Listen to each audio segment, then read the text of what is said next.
Ever since Return of the Jedi was released in theaters, fans have been wondering who was truly the most powerful dark side user in the galaxy. The master or the apprentice? I, for one, was always under the impression Sidious was the most powerful of the two, due to the fact Vader has made multiple statements implying he can't defeat the Emperor. The first being when he claims he and Luke's combined strength could end the conflict and bring order to the galaxy. With our combined strength, we can end this destructive conflict and bring order to the galaxy. He then claims Luke can destroy the Emperor, and again talks about how together they can rule the galaxy.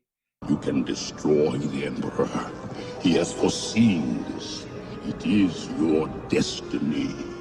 Join me, and together we can rule the galaxy as father and son.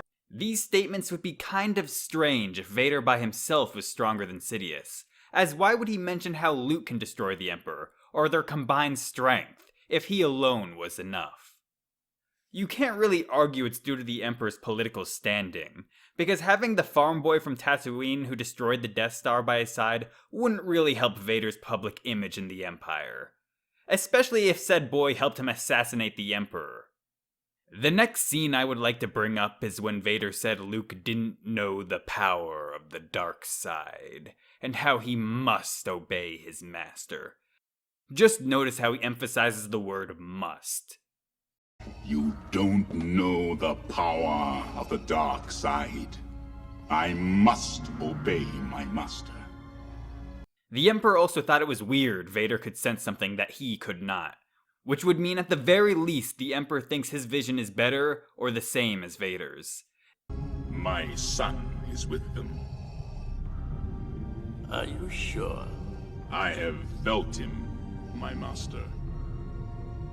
Strange that I have not. And considering the thing they were sensing was Luke, who is Vader's son and should have a stronger connection to Vader to begin with, I would say it's more likely the Emperor considered himself superior. I think it's pretty clear the Emperor is implied to be the stronger of the two in the original trilogy.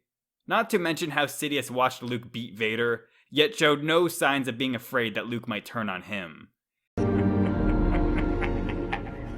Good. Sidious clearly felt in complete control, and that wouldn't make sense if his opponent was someone who had just beat someone stronger than him. Not to mention how he casually beat Luke right afterwards. Yeah, Luke was unarmed, but so was Sidious. So it was kind of a fair fight. If that wasn't enough, George Lucas himself has even gone on record saying Sidious was more powerful than Vader, even if it was only due to Vader losing his potential after his injuries on Mustafar.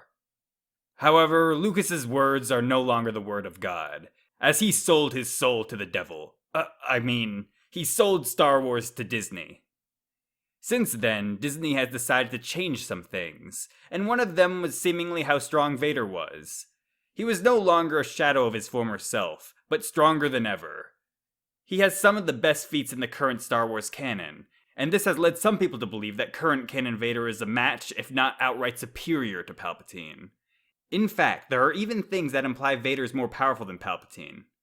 In his character bio for Jedi Fallen Order, it calls Vader the strongest Sith in the galaxy, even though that's a weird statement to begin with, considering there are only 2 Sith in the galaxy in the first place. That's like bragging how you're the strongest person in your house. It isn't an impressive claim. Obviously, being stronger than Palpatine would be impressive, but in that case you would think it would directly state he's stronger than him, rather than just calling him the strongest Sith in the galaxy. Unless the statement was just supposed to mean darkseid users in general. Either way, I think whoever wrote that was on crack.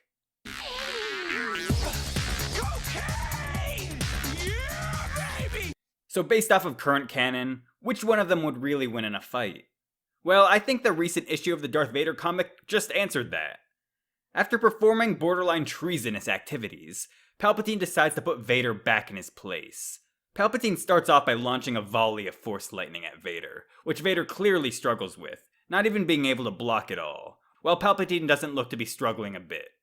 Palpatine then decides to let off and has his guards fight Vader. In the midst of the fighting, Palpatine casually takes Vader's lightsaber from him like a mom taking away her child's favorite toy. Of course, Vader doesn't need his lightsaber to defeat those buffoons and starts force choking them all. But then Palpatine gives Vader a taste of his own medicine and force chokes him right back.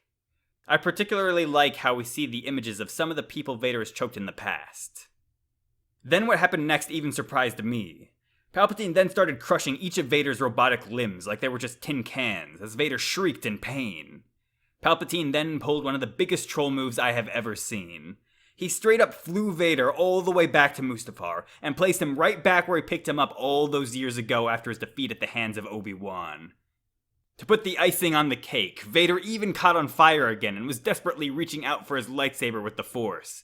And in the ultimate dick move, Palpatine stepped on his saber, stopping him from clawing it with the Force.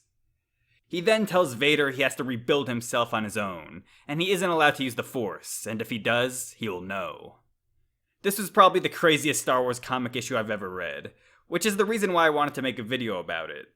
It takes two of the most iconic characters in Star Wars, and not only gives us new incredible scenes with them, but even helps improve the old ones by giving more context.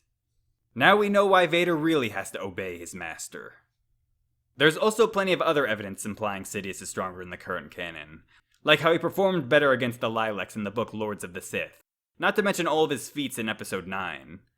Even in his corpse-like state, he was able to completely force dominate Kylo and Rey at the same time. And there's even a comic implying Kylo was already performing feats on par with Vader, and that comic took place before The Force Awakens.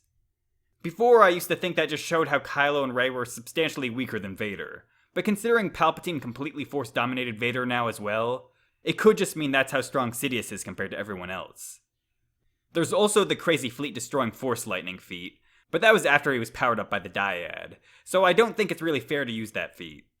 It was clear that version of Palpatine was above Vader, but now I think it's clear even before that he was.